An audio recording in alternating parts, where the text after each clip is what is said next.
Hello 7th class students, I'm starting your SST class today 6 August 2020 and yesterday I told you about the test, you have remembered. So there are the 5 questions and 4 questions you solved, then you write 4 of the questions for test.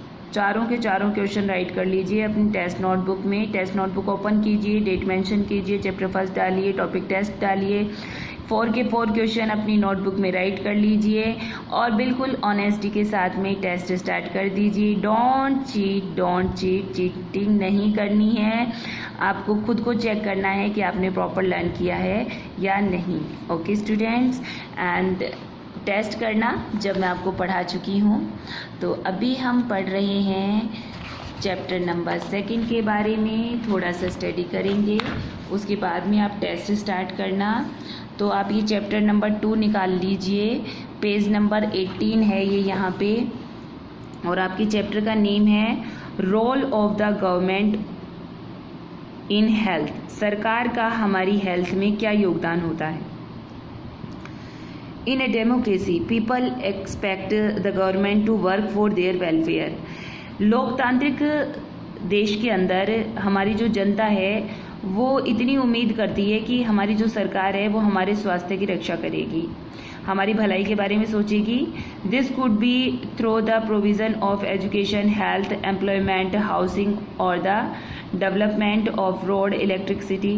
देखो, हम ये तो नहीं सोचते हैं कि सरकार हमारे स्वास्थ्य के बारे में सोचे, हमारे स्वास्थ्य के बारे में हमें खुद ही सोचना चाहिए। लेकिन अगर कभी हमारी हेल्थ ख़राब हो जाती है तो उस टाइम उसके ट्रीटमेंट के लिए हमारी जो गवर्नमेंट है उसको सोचना चाहिए कि ऐसे हालातों में जो लोग हैं वो कहाँ जाएंगे। प्राइवेट हॉस्पिटल्स में बहुत ज़्यादा पैसा खर्च करके इलाज करवाना पड़ता है और बहुत सारी जनता ऐसी है जिसके पास खाने को भी पैसे नहीं होते हैं, तो वो इलाज कहाँ से करवाएंगे।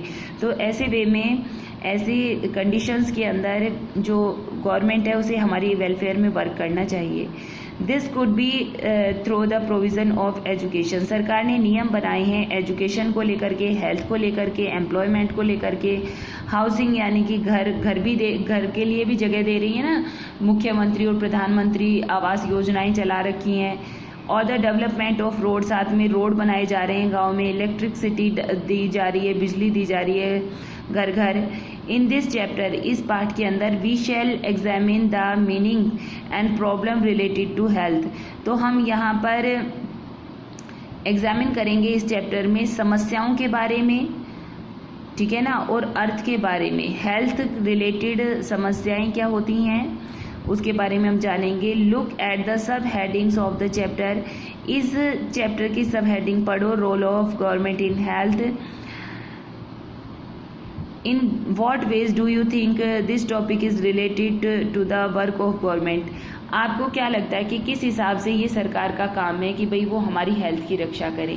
हमारी हेल्थ की रक्षा इसी तरह से, जैसे मैंने अभी आपको बताया है कि वैसे तो हमारी हेल्थ की केयर करना हमारी खुद की अपनी पर्सनल जिम्मेदारी होती है, लेकिन जिन लोगों को अच्छा न्यूट्रिएंट खाना नहीं मिल पाता है उन बच्चों के लिए, जैसे अभी आंगनवाड़ी में, गवर्नमेंट स्कूल्स में खाने की व्यवस्था की गई है, दूध की भी व्यवस्था की गई है ना, वहाँ पे हेल्दी फूड्स खिलाए जाते हैं। लेकिन अगर फिर भी कोई बच्चा बीमार हो जाता है या कोई परेशानी होती है, अभी जैसे कोरोना जैसी महामारी फैली हुई है, तो इस टाइम लोग अपना इलाज करवाने अगर प्राइवेट हॉस्पिटल्स में जाएंगे तो उनके पास इतनी इनफ मनी नहीं होती है।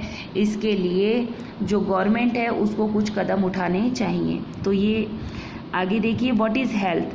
We can think of health in many ways. हम बहुत तरह से हेल्थ वर्ड का यूज़ करते हैं।